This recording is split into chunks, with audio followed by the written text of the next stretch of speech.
The multi-billion-dollar fantasy sports industry sets up shop in New York City starting on Monday with the Fantasy Sports Trade Association Summer Conference. I'm Cinesports' Noah Coslov, hanging out with Nando DiFino, executive producer of the Fantasy Sports Network, the only 24/7 fantasy sports channel. Also, he's the host of SiriusXM Radio's Fantasy Funhouse. Nando, it's pretty wild, and I'm sure you'd agree that we're at the point in this industry where your network is covering this conference like a news network blankets a presidential convention. What do you expect to draw the biggest buzz this week? I think that the biggest buzz is definitely going to be FanDuel, DraftKings, the continued rise of daily fantasy sports. You know, it used to be just all about the fantasy football kickoff for this convention. It's daily. People are going to be crawling all over themselves to get to the daily people, to get some of the FanDuel and the DraftKings money. Their valuations, I mean, you're going to have two unicorns in the room because they're both valued at about $1 billion each. It's going to be really exciting just to see how much more they can grow. Their focuses are on a bunch of people who might not even play fantasy, who might just like sports and have never touched fantasy before, so they're making a lot of inroads for the rest of the industry.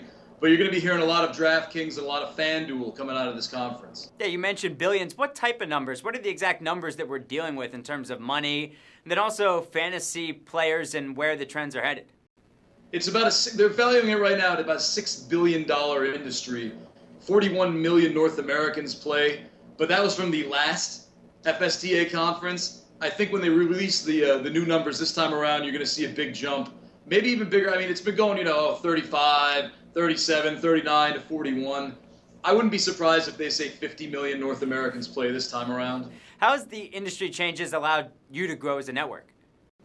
It's been actually very cool. I mean, it was kind of static for a little while. A new company would pop up here and there, but we're able to cover things from the business side of view. We obviously give advice, analysis. We have tickers going on all day with the news. But with all this business movement going on, it's been cool from, getting sponsorships, but just the idea of this industry that's kind of come out of nowhere with the daily fantasy sports. It's fresh, it's exciting. There are all these new players and new ways to look at things. So, we've got the analysis, we've got the best analysis, but it's also kind of neat to start covering things from a businessy point of view. And we're going to be at the forefront of it this week. Yeah, quite a few new millionaires out there as well, thanks to you guys and other folks giving fantasy advice. Let's look ahead to football season. Nando, the FSTA draft is Monday night. Who should be the first rookie taken?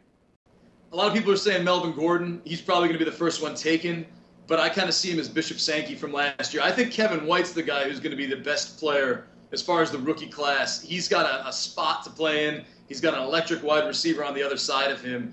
He's not going to be Odell Beckham Jr., but I think he could be Kelvin Benjamin, and that should be enough to be the top rookie for this year. Yeah, he was the star of the draft since it was in Chicago, and of course now he's with the Bears. He's Nando DiFino of the Fantasy Sports Network. It's the Fantasy Sports Trade Association Conference, starts Monday in New York City. Good talking to you. Thanks, Nando.